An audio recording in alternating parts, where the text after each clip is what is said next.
అందరికీ నమస్కారం అండి. రీసెంట్‌గా నేను మా ఫ్రెండ్ కలిసి హెల్త్ ఇన్స్యూరెన్స్ తీసుకుందాం అని చెప్పి అనుకున్నాం అనమాట. అప్పుడు హెల్త్ ఇన్స్యూరెన్స్ తీసుకోవాలి. ఎక్కడ తీసుకోవాలి? మా ఫ్రెండ్ గాడు ఏమన్నాడంటే, "అరే మనం పాలిసీ బజార్ వెబ్‌సైట్‌కెళ్దాం. అక్కడ తీసుకుందాం" అన్నాడు. సరే అని చెప్పి పాలిసీ బజార్ వెబ్‌సైట్‌కెళ్ళాం. అక్కడికెళ్ళిన తర్వాత జస్ట్ మీకు స్క్రీన్ షాట్లు పెట్టాను ఇక్కడ. ఇక్కడ ఫస్ట్ ఏమో ఆదిత్య బిర్లా క్యాపిటల్ అని చూపించింది. ఇలా ఒక్కోటి చదువుకుంటున్నాం. ఇది అని చెప్పి. ఇక్కడ చూస్తే షేర్డ్ రూమ్ అని రాసుంది. ఇంకా చాలా పదాలు రాసున్నాయండి. మా కాన్సంట్రేషన్ ఫస్ట్ దీనికి డైవర్ట్ అయిందనమాట. అంటే ఏంటి? నెక్స్ట్ హెచ్‌డిఎఫ్‌సిలోకెళ్తే సింగిల్ ప్రైవేట్ ఏసీ రూమ్ దీంట్లోకెళ్ళింది. స్టార్ హెల్త్ ఇన్స్యూరెన్స్ ఏం చెప్తున్నాడు? వాడు కూడా సింగిల్ ప్రైవేట్ ఏసీ రూమ్ ఇస్తాడంట. అయిపోయింది. కానీ కేర్ వీడేం చెప్తున్నాడు? No room rent limit. అంటే మీరు ఇంత పే చేస్తే మంత్‌కి నో రూమ్ రెంట్ లిమిట్ అంటున్నాడనమాట. సో మాకు అర్థం అవ్వలేదు. ఒకడేమో నో రూమ్ రెంట్ అంటాడు. ఇంకొకడేమో సింగిల్ ప్రైవేట్ అంటాడు. ఇంకొకడేమో షేర్డ్ రూమ్ అంటాడు. ఇవన్నీ ఏంటి? సో దాని అర్థం ఏంటి? షేర్డ్ రూమ్ అంటే ఏంటి? ఇద్దరు ముగ్గురు ఉంటారా? నలుగురు ఉంటారా? ఐదుగురు ఉంటారా? ఎంత షేరింగు? అది అర్థం అవ్వలేదు. ఓకేనా? అట్లాగే సింగిల్ ప్రైవేట్ ఏసీ రూమ్ అంటే ఏంటి? అని ఏమేమి ఉంటాయి అందులో? అలాగే నో రూమ్ రెంట్ లిమిట్ అంటే ఏంటి? అందులో ఏమేమి ఉంటాయి? సో ఇవన్నీ తెలుసుకోవాలా ఎలాగా అని చెప్పి చూస్తే అలా కాసేపు సెర్చ్ చేస్తే మాకు ఒక డాక్యుమెంట్ ఉంటుందని తెలిసిందండి. ఆ డాక్యుమెంట్ పేరే పాలిసీ వర్డింగ్స్. ఇదొక డాక్యుమెంట్ అండి. ప్రతి పాలిసీ వర్డ్ ఇదొక డాక్యుమెంట్ తయారు చేస్తాడండి. అర్థమైంది కదా! సో ఆ డాక్యుమెంట్‌లో మాకు ఇవన్నీ దొరికాయన్నమాట. సింగిల్ ప్రైవేట్ రూమ్ అంటే ఏంటి? షేర్డ్ రూమ్ అంటే ఏంటి? దాన్ని మీకు ఎక్స్‌ప్లెయిన్ చేస్తాను ఇప్పుడు. Single private room. ఈడు చాలా పెద్ద డెఫినిషన్ ఇచ్చాడు. సింపుల్‌గా చెప్తాను మీకు. ఏం చెప్తున్నాడు సింగిల్ ప్రైవేట్ రూమ్ అంటే? ఎన్ ఎయిర్ కండిషన్ రూమ్. అంటే మీకు రూమ్‌లో ఏసీ ఉంటది.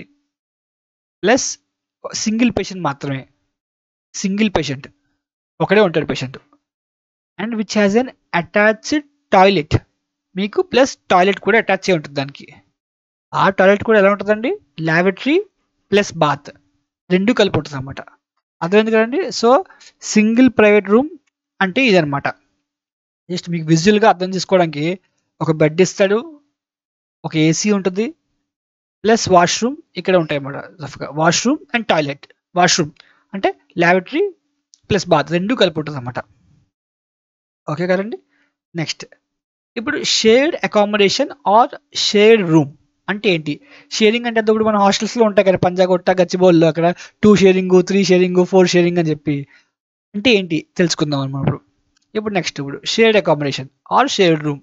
ఏం చెప్తున్నాడంటే ఈడు డబుల్ ఆక్యుపెన్సీ అంటే ఇద్దరే ఉంటారండి. 2 షేరింగే. 3 షేరింగు, 5 షేరింగు, 6 షేరింగ్ కాదండి. 2 షేరింగ్ అంటే ఇద్దరు పేషెంట్లు ఉంటారన్నమాట. Having a shared washroom. Washroom కూడా షేర్డే. వీడికోటి ఉంటదండి. ఇద్దరికి కలిపి ఒకే వాష్‌రూమ్ ఉంటదండి. Okay. Next this room does not ఇందులో మీకు కిచెన్ కానీ, డైనింగ్ ఏరియా కానీ ఏమీ ఉండదు. జస్ట్ మీకు ఒక రూమ్ ఉంటది. అందులో ఇద్దరు పేషెంట్లు ఉంటారు. ప్లస్ వాష్‌రూమ్ కూడా షేర్డ్ ఉంటదన్నమాట. ఓకే. ఇది. ఇప్పుడు మీకు జస్ట్ విజువల్‌గా తెలుసుకోవడానికి 2 బెడ్‌లుంటాయి. జస్ట్ మధ్యలో కర్టెన్ ఉంటది. ప్లస్ ఇక్కడ వాష్‌రూమ్ ఉంటదన్నమాట. ఇక్కడ వాష్‌రూమ్ ఏరియా ఉంటదన్నమాట. ఇప్పుడు నో రూమ్ రెంట్ లిమిట్ అంటే ఏంటి చూద్దామండి. ఇది ఎందులో ఇస్తున్నాడు? మీకు కేర్ పాలిసీలో ఇది చెప్తున్నాడు. నో రూమ్ రెంట్ అంటే రూమ్‌కి ఏ రెంట్ ఎంత రూమ్ అయినా తీసుకో నాకు ప్రాబ్లమ్ లేదంటున్నాడు. కాకపోతే ఎలాంటి రూమ్స్ ఉంటాయి? ఇప్పుడు నేను ఇది అపోలో వెబ్‌సైట్ నుంచి తీసుకున్నానండి. ఇందులో మీకు అపోలో సూట్ అని, సూట్ రూమ్ అని, అలాగే ఎగ్జిక్యూటివ్ రూమ్ అని, అలాగే డీలక్స్ రూమ్ అని చెప్పి చాలా రకాల రూమ్స్ ఉన్నాయన్నమాట. ఇప్పుడు సపోజ్ మీకు జస్ట్ ఒక బిల్ చూపిస్తాను. నీ surgery bill.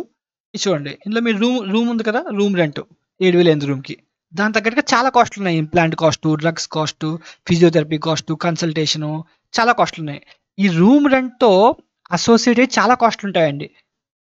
Like doctor charges, ICU charges చాలా కాస్ట్‌లుంటాయి. రూమ్ రెంట్ మీరు తీసుకున్న రూమ్ బట్టి దాని యొక్క చార్జెస్ అన్నీ మారిపోతాయి. సో ఈ చార్జెస్ ఎలా మారిపోతాయి? ఎలా మారుతాయి? ఫైనల్‌గా మీ క్లెయిము అమౌంట్ ఎంతొస్తది? సెటిల్‌మెంట్ ఎంత అవుతది? ఇవన్నీ మీరు తీసుకున్న రూమ్ బట్టి మారిపోతాయండి. ఇవన్నీ తెలుసుకోవడానికి నెక్స్ట్ వీడియో చూడండి. ఓకే. మీరు ఎప్పుడైనా ఇన్స్యూరెన్స్ కోసం, అసిస్టెన్స్ కోసం కావాలంటే నాకు వాట్సాప్ నంబర్ అనేది మీరు దీనికి మెసేజ్ పెట్టొచ్చు. I will be happy to assist you.